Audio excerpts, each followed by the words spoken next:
to go to the foreclosure search, trustee sales schedule, or explore mode modules. Also in the upper right-hand corner, you have access to settings, or warning / disclaimer about data and bidding at auctions and things like that. Place to get help and the ability to log out. So if you go ahead and click on Explore, it's going to bring you into this user interface that you see here that has a large map and the bar across the top that's kind of your control bar. And doesn't look very exciting at first. It's pretty simple. And the first thing that I always suggest you try is to click this button right here.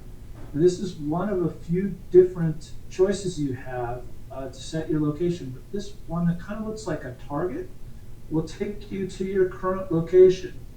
Now, where I'm sitting isn't very interesting visually in terms of the properties around us, so we've mocked this up, but normally you'd see a little blue icon with a circle around it kind of showing where you are in the world. And what's cool about this is you can see this is now turned on, it's blue. It will track your current location if you're on a GPS enabled device, so like an Android Galaxy Tab or an iPad. If you start walking down the street or driving down the street in your car, the map is going to move and you're going to stay right in the center of the screen, and the map's going to move around you, just like the GPS units you use in your car. Very, very cool. It shows you all the properties around you. Well, so what? It's a map and it moves. Well, you could also go to a specific location by typing in address, city, zip up here and go, and it'll put a pin on the map at that particular location. And of course, you could just drag this map around and zoom in and zoom out to go to any location you want. So you don't have to only use it to follow around your current location. You can explore anywhere you want to. So, okay, still just a map. What do I do with that? What I've done is, imagine you're sitting at this point right here and you're a realtor and you're with a client. And the client says, I really am interested in this house, but are there a lot of folks underwater in this area? You simply come up here, click equity, and boom, it shows you exactly who is and who is not underwater around where you're standing right now. So most of the houses, up and down the street are blue, meaning that they have more than 20% equity, so they're in pretty good shape. You do have one house right behind you that's more than 20% underwater. Across the street, orange, less than 20% underwater, and some yellow, less than 20% equity. There's a mix here. This neighborhood still has some folks that are clearly underwater, but it's got a lot of folks that are green, where they're owned outright. So quite a mix here in the equity range, but nothing necessarily too terrible. Your client's now comfortable that there's a few folks in trouble. There's a lot of folks that are just fine. I think this area is okay. But geez, are there a lot of foreclosures in this area? Do I have to worry about my house value being pushed down by foreclosures if I buy here? And boom, we see by clicking on the foreclosure button up here that there are only a couple of foreclosures in the area. This one kind of down and around the corner that's bank owned, another one over here at this end of this street that is in auction, another bank owned here, a couple that third-party investors bought up here, and a pre-foreclosure. Not a ton though, not a lot of foreclosure activity in this area. We're in pretty good shape. Okay, well that's great. What else can I see? How about, are there a lot of rentals in the area? No, this area is primarily primary residences. Now, what we're using to figure this out is whether or not the homeowner has told the county tax assessor that they want the $7,000 homeowner exemption on their property taxes. And of course, you're only allowed to do that on your primary residence, not on second homes. So in this area, you can see most people claim this house to be their primary residence or are taking that tax exemption. There's only a handful of properties that could be either rentals or second homes. So overall, very strong primary residence. And note I say rentals or second homes. I live up in Truckee, California, which has a lot of second homes. And so there's a lot of red up here. About half the homes in the Truckee area are owned by folks that live out of the area, but there aren't a lot of rentals. So you do want to be a little careful in how you interpret this map. That's why we didn't say call it rentals, we called it primary residence. Now, this isn't just for realtors who want to talk to their clients. You're an investor. You've probably been driving down the street before and noticed a house that's boarded up, has some long weeds in the front yard, and kind of wondered, hey, what's going on with that property?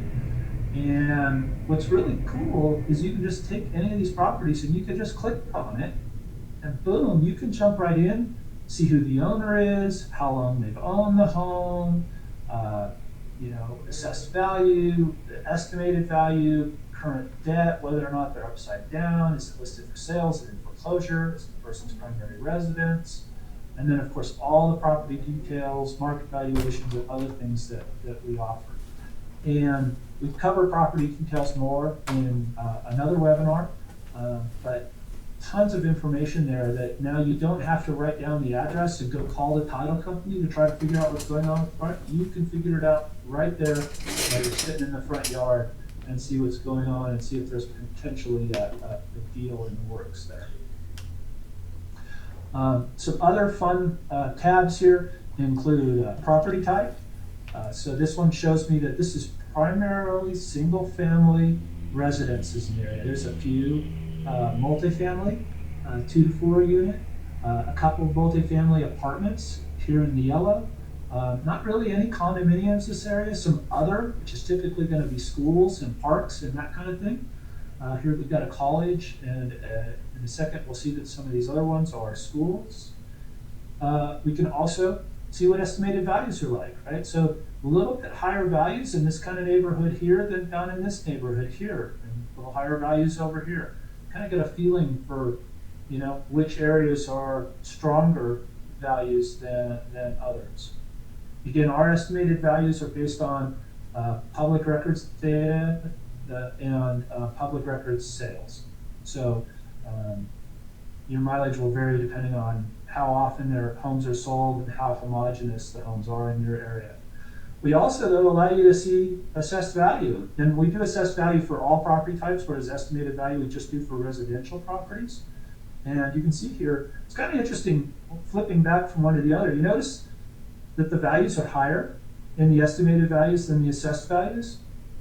And one of the reasons that tends to be true is because people have lived here for a while, right? If you've lived there for a while, your taxes were set under Prop 13 a while back.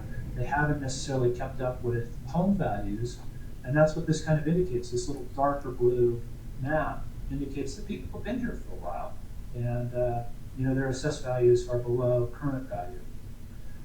Finally, that coming back to that client that you're sitting out front with, they may want to know, hey, how many homes have sold in this area recently? And you can see exactly kind of how many homes have sold and at what sales price. See all these colored in items? These are the homes that sold. And again, remember, you can click on these, see how much it sold for, when it sold, etc. And this is within the last 6 months. Also, you can see mortgage debt. A lot of blue here where folks don't have very high mortgages. A little bit of yellow and stuff, but not real high mortgage debt levels here. So lots of different information. Finally, the aerial view where you can see, in fact, this is a college and a park. None of those ones, the property type, were others. We've got a couple of schools and parks and that kind of thing. A lot of information you can figure out really quickly around wherever you're standing. And you can zoom in and zoom out and see all of this information at different zoom levels as well. It really helps you visualize when you're looking at a property. What does that surrounding area look like? What's the debt, equity, foreclosure situation like? Is this a lower end neighborhood, a higher end neighborhood, etc. And that was our goal, was to really help you visually see what markets look like. Our next module that we're coming out with is property search. We're very excited about that. Lots of stuff, lots of use cases there. Lots of new things that you're going to be able to do that you couldn't do before, and we're super excited about that one.